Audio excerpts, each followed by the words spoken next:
Conformément aux dispositions des articles 117 de la Constitution et 119 du règlement intérieur du Sénat, la 18e session ordinaire administrative du Sénat, qui s'ouvre ce vendredi 2 juin 2024, a été convoquée par décision numéro 46/S/P/CAB du 30 mai 2023 du président du Sénat, le vénérable Pierre Ngolo.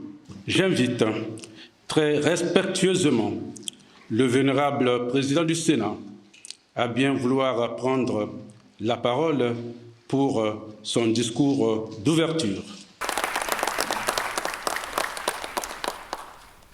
Monsieur le ministre du Contrôle d'État, de la qualité du service public et de la lutte contre les antivaleurs, représentant Monsieur le ministre d'État, ministre des Affaires foncières et du domaine public, chargé des relations avec le Parlement, vénérables sénateurs et chers collègues, très chers collaborateurs, mesdames, messieurs.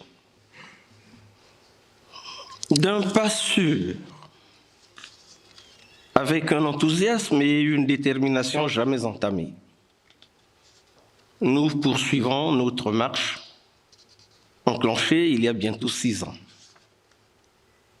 Présentement, s'ouvre la 18e session ordinaire, la dernière de notre législature.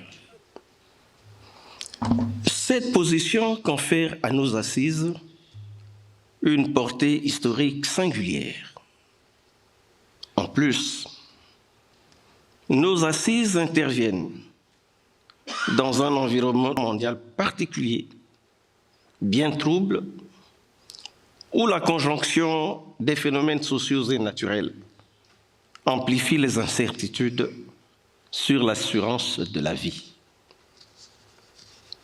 De nos jours, l'Europe vit un traumatisme des plus aigus, créé par le conflit Russie-Ukraine, qui, s'aggravant au fil du temps, rapproche l'humanité des horreurs de la première moitié du XXe siècle.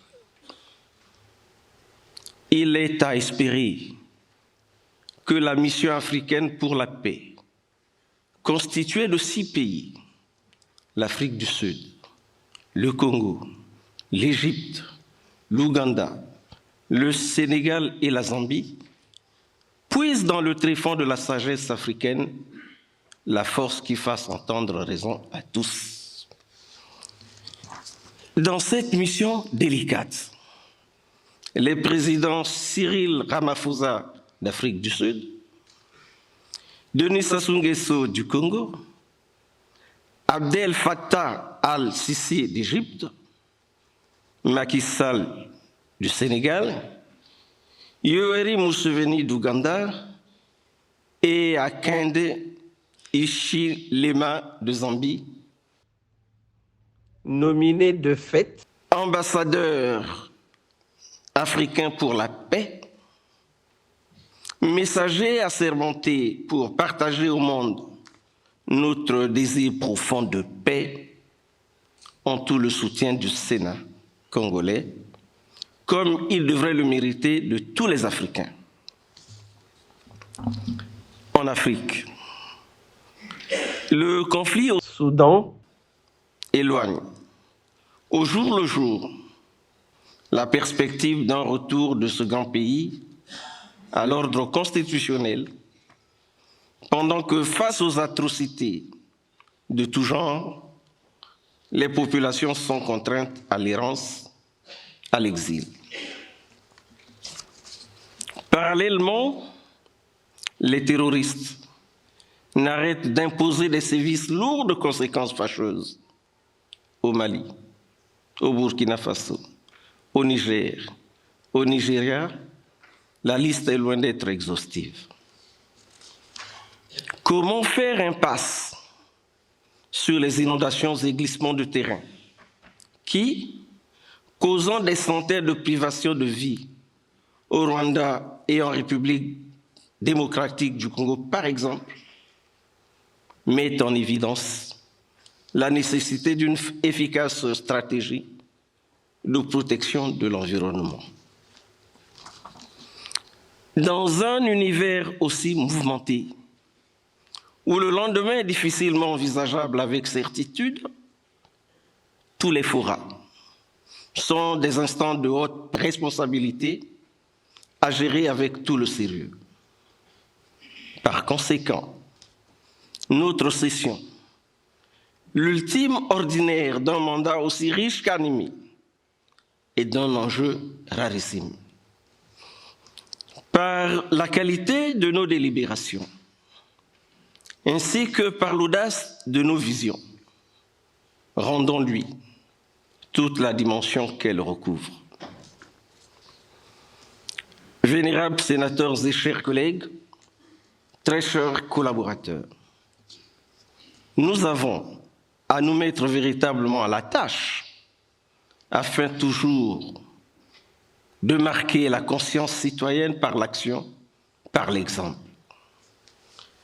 Le regard positif que nombre d'observateurs semblent porter sur l'institution Sénat ne mérite que d'être entretenu.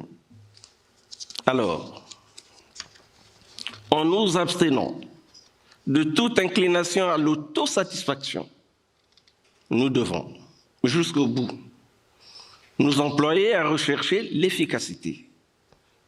Toujours l'efficacité pour une meilleure représentativité du grand nombre. N'oublions pas un seul instant notre ambition explicitement déclinée le 12 septembre 2017.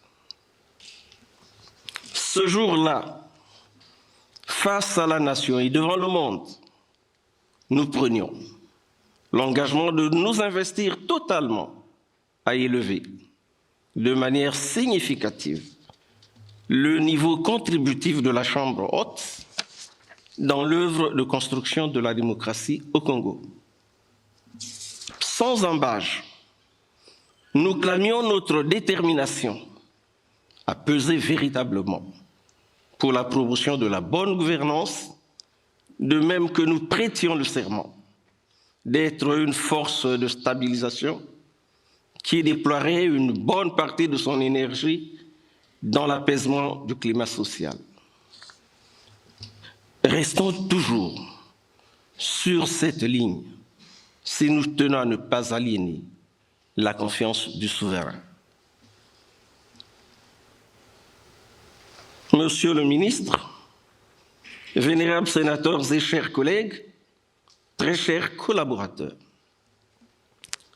nous avons, pendant l'intercession, suivi avec grand intérêt le mouvement du président de la République, chef de l'État, son Excellence Denis Sassou Nguesso, à l'intérieur du pays, notamment à Pointe-Noire, Ouesso, Infondo et Oyo. Dans ces différentes localités, le chef de l'État a lancé des projets importants qui s'inscrivent dans une suite logique de sa constante volonté de transformer le Congo et de le porter effectivement au développement. D'un intérêt économique et social évident, ces projets participent pour certains de la stratégie d'intégration au niveau de la sous-région. Le Sénat salue et soutient avec force toutes les actions qui placent notre beau pays sur la voie du développement. Et le développement, c'est avant tout un état d'esprit qui prône les vertus du travail et élève la discipline, la rigueur, la stricte observance de l'intérêt général comme principes cardinaux devant régir le comportement des différents acteurs. Toute attitude située aux antipodes de ces valeurs constitue une hypothèque grave à l'élan de développement. Aussi, nous revient-il à tous, Congolaises et Congolais, de saisir dans toute sa profondeur, comme dans toute sa pertinence, l'appel insistant du président Denis Sassou Nguesso à la rupture dans l'action opiniâtre contre les outrances. Dans ce chapitre, il convient aussi de loger toutes les défiances conduisant à l'insécurité, surtout dans nos villes. Les bébés noirs, les Koulouna, les Américains et autres causent énormément de tort à la société qui ne doit pas s'accommoder à leurs exactions. Monsieur le ministre, vénérables sénateurs, mesdames, messieurs, en 2022, le Congo a entamé une énième expérimentation de la décentralisation, gage d'une totale implication des citoyens et des communautés au développement des collectivités territoriales.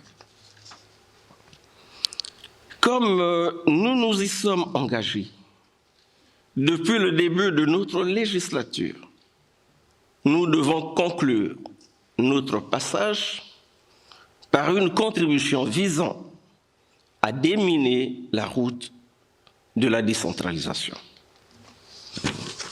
Il nous faut travailler à assurer le souffle vivificateur qui galvanise le fonctionnement de la décentralisation au Congo. Aux distingués conseillers que nous rassurons de notre appui et de notre encadrement, nous demandons de bien prendre la mesure de leurs responsabilités afin que par des réflexions toujours mûries et qu'au moyen des projections audacieuses et constructives, ils apportent du nouveau dans l'animation de la décentralisation. Tout est à faire pour que la mandature qui vient de commencer, celle des conseillers, j'entends, soit celle du décollage et de l'affirmation de la décentralisation. Vénérables sénateurs et chers collègues, très chers collaborateurs, fort de l'expérience accumulée et fidèle au serment du 12 septembre 2017, faisant de la dernière session ordinaire de la 3e législature la session de la maturité accomplie. Bon travail à tous et je déclare ouverts les travaux de la 18e session ordinaire administrative du Sénat, 3e législature. Vive le Sénat, vive la démocratie, vive la République. Je vous remercie.